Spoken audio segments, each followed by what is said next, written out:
Damos la bienvenida al historiador Germán Rodas. Él es coordinador de la Comisión Nacional Anticorrupción. El día de hoy quisiéramos analizar la alarmante radiografía de la gran corrupción que sigue afectando a Ecuador. Durante los últimos 2 años, un periodo crítico donde el país retrocedió al puesto 121 del índice global de la corrupción con apenas 32 puntos, evidenciando una captura institucional por el crimen organizado que le ha costado al Estado cerca de 6.500 millones de dólares en los últimos 2 años. Para entender como casos emblemáticos que se ventilan en las Cortes, han drenado recursos vitales, superando incluso el déficit fiscal proyectado en el presupuesto del Estado. Debatir también sobre las reformas urgentes que se requieren. Bienvenido, Germán. Le escuchamos. Gustavo, un saludo a usted, cordial, a la audiencia, lo propio, siempre contento y agradecido de esta invitación a su medio. Y yo creo que lo que está ocurriendo en el país es realmente frustrante para quienes hemos asumido una lucha, como en el caso de la Comisión Nacional Anticorrupción, de denuncia a nombre de la sociedad civil de lo que consideramos y de lo que hemos podido probar que son actos delincuenciales y de corrupción. Pero quizás a veces uno piensa que todo aquello es simple y llanamente, digo, todas estas acciones son simple y llanamente propias de personas que queremos cambiar una realidad que parece que ha cambiado para mal desde hace muchísimo tiempo atrás, porque los indicadores que usted acaba de señalar, que nos ubican casi como uno de los países más corruptos en el mundo, hablan por sí solos. La corruptela ha permeado todos los espacios de la estructura social ecuatoriana, particularmente de los espacios del poder público, y evidentemente los recursos de los ecuatorianos están siendo utilizados para todo, menos para los requerimientos de la sociedad. Esto es, para tener viviendas dignas, para tener salud, para poseer opciones de estudio adecuados, para mejorar las condiciones de vida de la población. Una que otra dádiva, una que otra migaja se distribuye entre la población ecuatoriana mientras los círculos del poder económico, político y social que ejercen la hegemonía en el contexto de la sociedad ecuatoriana siguen acumulando no solo fortunas y además malavidas, sino que siguen acumulando esta gran brecha que separa entre aquellos que tienen todo y nadie sabe cómo lo lograron y aquellos que no tienen nada y que viven en una situación muy complicada a estas alturas del siglo XXI. Más allá de las cifras en este ranking, el vergonzoso puesto 121 en el índice de percepción de la corrupción, ¿qué mensaje se está enviando o envía este desplome a la ciudadanía y a la inversión internacional? Hay varios mensajes. El primero, el que no existe ninguna lucha desde la estructura del Estado para enfrentar la corrupción, sino que forme parte de ella. Un segundo mensaje, el que la población ecuatoriana superviva como puede y si también se involucra en la corrupción no habrá sanción porque la impunidad forma parte del manejo del poder público y hacia los organismos y hacia la estructura de los organismos bilaterales y del conjunto de los inversionistas del mundo, pues simplemente ahuyentarlos porque esos recursos vendrían al país y podrían perderse en medio de la corruptela, de tal manera que nos vamos aislando por múltiples factores, pero este es otro de los factores que nos aíslan del concierto mundial y creo que nos aísla también de algo que es importante finalmente en la especie humana, en el género humano, que es la consideración a las sociedades por tener conductas adecuadas y pertinentes para cuidar con probidad recursos y el manejo de las actividades del Estado en función de los intereses de las sociedades. Queda demostrado que la sociedad termina siendo solamente un acumulado de personas que eventualmente son consultadas en las elecciones, también amañadas a veces, con participaciones mediante esquemas que no son democráticos y que no son sino rebaños mediante a cuyo pretexto se hacen cosas que son impúdicas. No es la forma de tratar a la sociedad ecuatoriana. La sociedad se merece el respeto, los pueblos se merecen respeto, los individuos merecemos respeto y sobre todo creo que es la hora de que la ética y una conciencia social comience a retomar sus roles y su protagonismo para cambiar esta circunstancia que acabo de comentar. Más allá de la ética, la moral, los valores en el país, está el terrible daño que produce la corrupción. 6.500 millones de dólares se estiman se han perdido en los últimos 2 años. Y hace muy poco hablábamos con otro luchador en contra de la corrupción, en este caso desde el periodismo, Cristian Zurita, y le pedíamos una estimación de la cifra de cuáles fueron los daños reales por la corrupción durante el correísmo. Él cifró en unos 100.000 millones de dólares. ¿Es realmente esto posible? Es posible y nosotros siempre nos hemos señalado una cifra que varía, que bordea los 60.000 millones de dólares. Pero es evidente que con otras investigaciones aquello puede ampliarse. Pero ya en el acumulado de los últimos 20, 25 años, es evidente que la cifra se vuelve casi inimaginable, ya no hay cómo escribirla. Y eso se puede demostrar por estas brechas económicas y sociales que son pavorosas y por lo que nos vamos enterando todos los días. Sin corrupción no tendríamos deuda pública. Casi es así, sin corrupción sobre todo habríamos mejorado muchísimas cosas. Por decir una, la gravísima crisis de salud que vive, por ejemplo, el país en materia de adquisición de insumos y medicamentos, solo por señalar una. La Comisión Anticorrupción ha buscado espacios de diálogo con el gobierno para tratar de lograr algún tipo de sinergia para luchar entre lo que tiene que ser un objetivo común, gobierno, Estado, ciudadanía. Nosotros volvimos pública una documentación que no es del otro mundo. Desde el año 2019 hasta el año anterior, 2025, hemos presentado un sinnúmero de denuncias, todas ellas firmadas, todas ellas demostrables, a pesar de que la Fiscalía debe investigar, pero hemos aportado con los insumos indispensables para que se conociera que existen casos de corruptela gravísimos. Voy a recordar tres o cuatro. Por ejemplo, 2018, 2019, pagos en los hospitales Teodoro Maldonado y Los Ceibos del IES en Guayaquil mediante convenios de pago. Todo era mediante convenio de pago, instrumento que debe ser utilizado eventualmente cuando hay una urgencia. Se llegó a demostrar que en el 2018 se pagaron 250 convenios de pago por un monto enorme, de varios millones. Ese listado de quienes obtuvieron esas ventajas se entregó a Fiscalía en Guayaquil. Por decir un ejemplo, demostramos asimismo el manejo en la pandemia de procesos aberrantes que se demostraban además una falta de solidaridad con un momento tan crítico en diversos hospitales, ya no de la red del IE, sino de la salud pública en general, adquisición de insumos, medicamentos a dedo sin subastas inversas, pero las hacen constar como que las hubiera habido, sin concursos, porque son proveedores escogidos a dedo a sí mismo.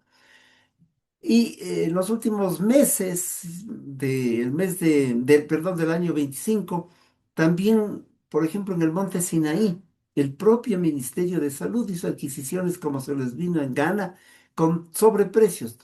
Sobre todo el sobreprecio está presente allí. Y demostrábamos en estas denuncias que son los mismos grupos organizados los que obtienen los mismos concursos en los mismos hospitales de manera constante y periódica, y que cuando hay una voz que alerta esta circunstancia, lo que hacen es salir, por ejemplo, del Monte Sinaí, que está en Guayaquil, y van a los hospitales como, como los de Cuenca, como los de La Tacunga, como los de Ambato, y cumplen la misma actividad. Por lo tanto, patente de corso para el asalto. Esta Recordamos que documentación, ese fue un eje transversal durante la la pandemia y con muchísima pena hemos visto que la mayoría de actores, sobre todo los actores políticos, van quedando en la impunidad. Así es. Pues esta información acumulada, diciéndoles cuándo denunciamos, qué personas están involucradas, por qué montos están involucrados, el número del proceso con el que se beneficiaron en cada hospital, remitimos tanto al Ministerio de Salud como al IES para que en estos nuevos procesos que denominan centralizados para la adquisición de insumos y medicamentos, no operen con estos proveedores que han estafado al país, que es lo más elemental. Y sobre este mismo tema, como otros asuntos generales, habíamos abierto la posibilidad nosotros para que se conversara con quién es la ministra encargada de salud. No la buscábamos a la vicepresidenta, sino a la ministra encargada de salud. El Ministerio de Salud no sabía quién es la encargada del Ministerio de Salud. Así nos contestaron. Y nos dijeron que la vicepresidenta tiene otras funciones. Ella aclaró públicamente que era una respuesta inadecuada, que iba a tomar debida procedimiento frente a esta realidad.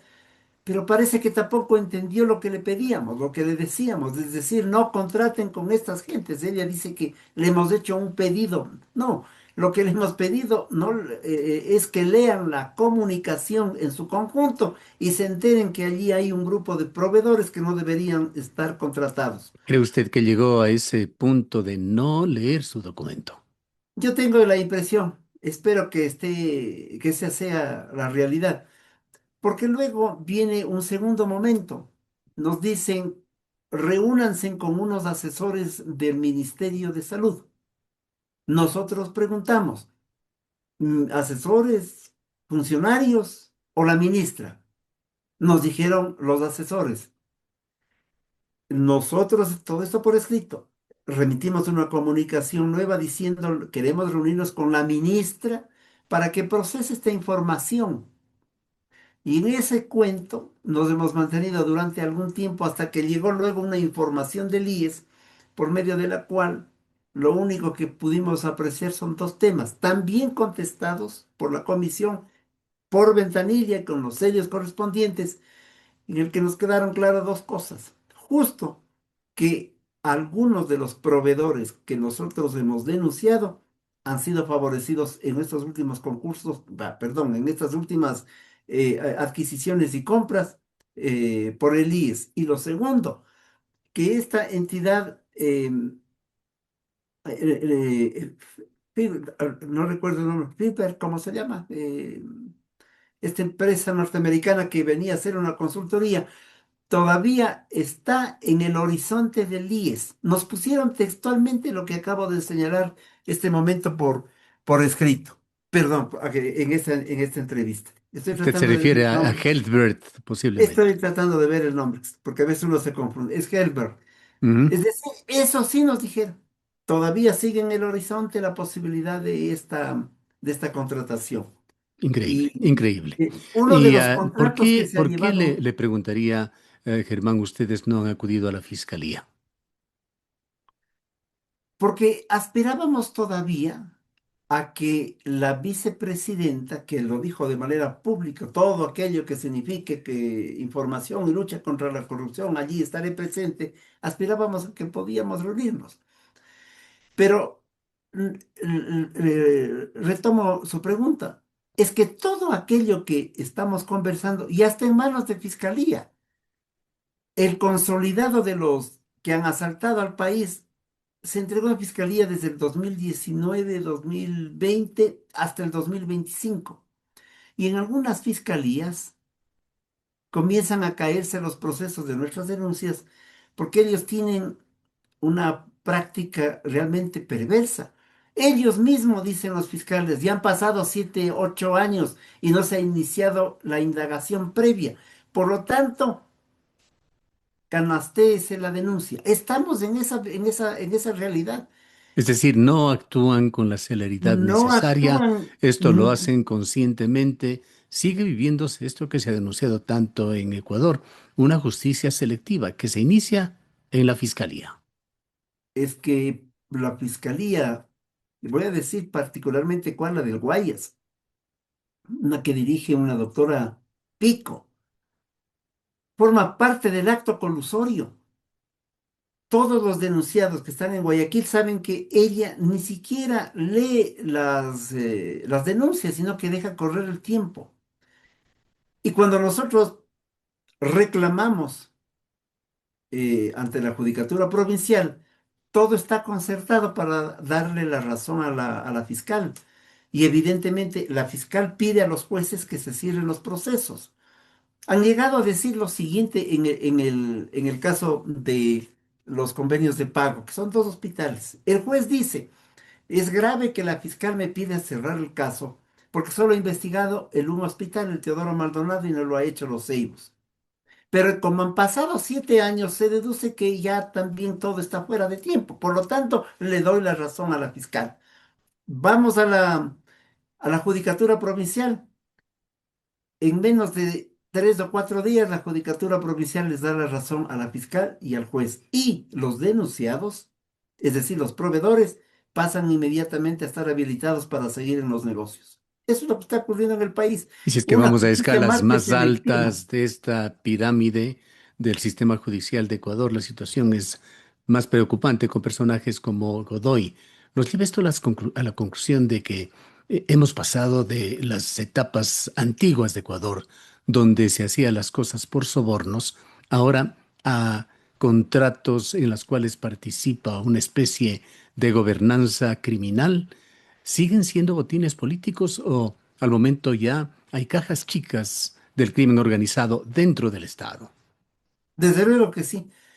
Yo creo que están tomados, no sé, de a poco el Estado. Hace algún tiempo recordará usted, Gustavo, que se evidenció que que la Corte Provincial del Guayas, los jueces formaban parte de estructuras delincuenciales. Yo tengo la impresión de que ese era un grupo, pero hay otros. Son los que dejan en la impunidad.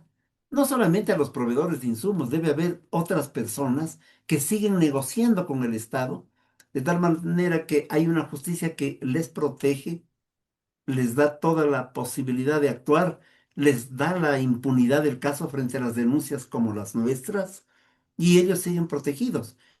El Estado ha sido invadido por estos núcleos delincuenciales por diversas circunstancias, de tal suerte que lo que ocurre en el país, por ejemplo, con la presencia de un personaje como el doctor Godoy al frente de la judicatura, no es sino una demostración y una constatación al nivel al que hemos llegado para que una persona que tiene cercanías, él y su esposa, con la delincuencia que hace lavado de activos, porque él dijo que la esposa trabajaba como abogada de aquellos que hacen lavado de activos, y los lavados de activos son provenientes de actividades mal habidas, digo, ella así pueda pretender dirigir la judicatura frente a un clamor nacional, porque pocas veces en la historia del país se ha visto como diversos sectores, allí incluido el propio ejecutivo, le piden que se vaya y el doctor Godoy resuelve no hacerlo por circunstancias que tendrán que entenderse en el tiempo, porque a mí me parece que no solamente hay tosudez, prepotencia o vanidad, sino que debe haber otras razones poderosas que hacen que no abandone el barco precisamente hasta cumplir alguna consigna. ¿Qué opinión tiene usted? Y más que usted, la institución que usted dirige, la Comisión Anticorrupción, sobre los cambios que se han hecho recientemente en la CERCOP. Cambios que son recurrentes, pues se hicieron ya a través de un decreto ejecutivo 243 hace meses y ahora en enero acaba de emitirse el decreto 289, supuestamente para agilitar la compra de medicamentos y evitar el grave desabastecimiento que se está dando en el IES y el Ministerio de Salud Pública. ¿Se ha actuado eficiente y correctamente con esto o se sigue abriendo las puertas con los sistemas de emergencia que sistemáticamente se usan para evadir controles? Yo quiero ponerle un antecedente, Gustavo, previo. Se constituyó, de lo que yo recuerdo, en el mes de agosto ya del año pasado, un Comité Nacional de Salud, en el que estaban, porque sigue existiendo el comité, el ministro de Salud, el ministro de Finanzas, la vicepresidenta, eh, el IES, el presidente del Consejo Directivo o Consejo Superior del IOS, y esa es la estructura orgánica, como invitados permanentes, con voz y sin voto, pero con voz, el CERCOP, entre otras entidades. El CERCOP nunca les dijo cómo había que actuar en la plataforma que construyeron para las nuevas compras del sistema de medicamentos y de insumos. Y los proveedores decían que no sabían ni cómo hacer sus ofertas. En resumidas cuentas, se cayó el sistema con el propio delegado, y no era delegado, con el propio director del CERCOP. Se cayó por el silencio para no explicar cómo debía funcionar aquello. Al caerse este sistema de compras, establecieron el otro, pero esta es una especie de zancadilla propiciada de manera perversa.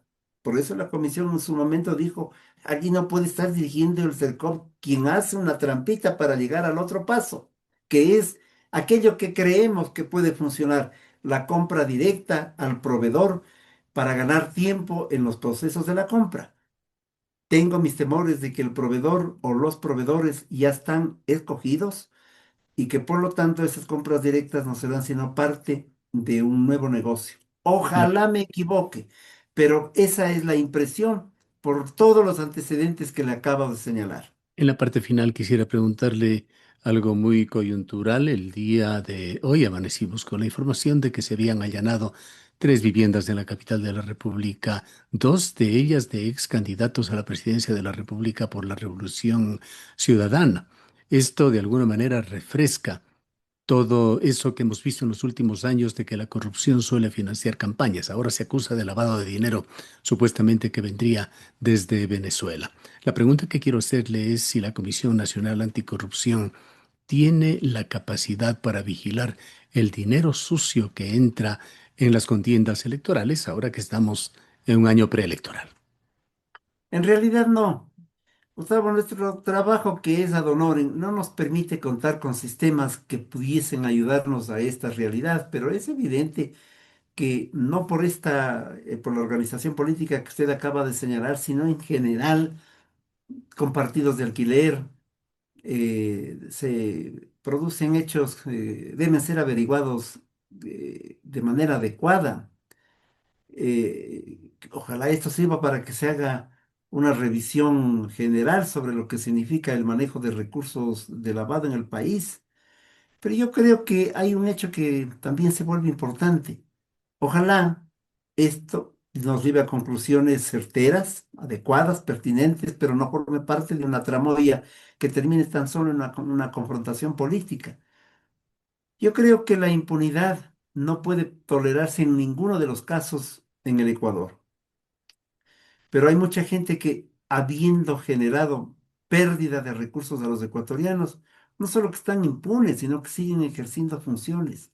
Acordémonos de los casos Progen y Austral, de los ministros que provocaron la pérdida de 150 millones de dólares, con maquinaria y chatarra que están botadas aquí en el país y que todavía existen personas que quieren facilitarles Ministros que nunca para dieron que, la cara, dicho sea de paso, pues no, fueron así es, no funcionarios de dieron la segundo cara, orden los así que es, sí fueron acusados. de tal suerte que este es un país de la impunidad. Bien, Si el, este el tema tiempo del se que nos... usted del que usted está hablando permite aclarar el contexto de la realidad ecuatoriana, sería importante, bien, pero no el, puede el- ser el un tiempo tratamiento se nos ha selectivo. agotado. Quiero dejarle con una última pregunta y con esto cerramos. Usted nos ha dicho ya que lamentablemente con la señora vicepresidenta encargada del área de la salud no pudieron dialogar y que probablemente ni siquiera leyó sus denuncias, reclamos y sugerencias. Ahora, poniéndonos en una situación utópica, si el presidente de la República le pidiera a la Comisión Anticorrupción sugerencias que no dependan de la Asamblea, que puedan convertirse en medidas ejecutivas para frenar la corrupción en Ecuador, ¿qué sugerencias le daría?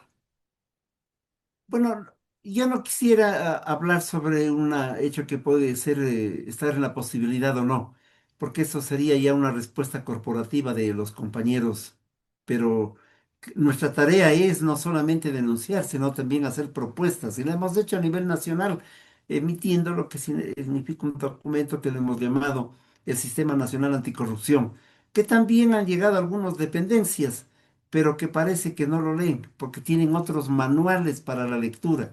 Desde mucho tiempo atrás los manuales son otros, son distintos, que están vinculados desgraciadamente a ignorar las luchas sociales, a perseguir a quienes creen que el movimiento social es fundamental y en ciertos momentos a reprimir las libertades de opinión y de prensa. Bien, gracias, Germán, por habernos acompañado. Gracias a usted. Buenos días. Declaraciones del historiador Germán Rodas. Él es coordinador de la Comisión Nacional Anticorrupción, una organización, un voluntariado ciudadano de Contraloría Social.